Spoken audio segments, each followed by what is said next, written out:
இந்த சமுதாயம் இருக்கு இல்லைங்களா? அந்த சமுதாயம் எல்லாம் ஒன்று கூடி சொல்லுது பார்த்தீங்களா? தாயோ தகப்பனோ தவறிட்டாங்கன்னா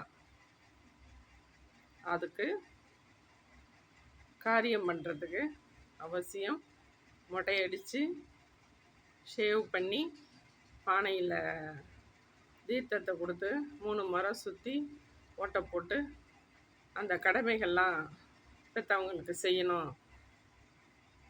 ஈமச்சடங்கு செய்யணும்னு சொல்லித்தராங்கள்ல அந்த சமுதாயம்.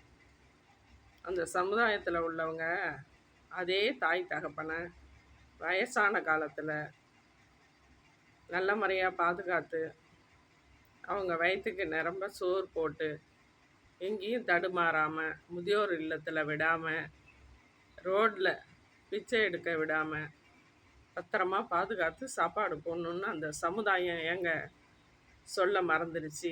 நிறையா பேர் முதியோர் இல்லத்தில் இருக்காங்க, நிறையா பெற்றோர்கள் கையேந்துறாங்க.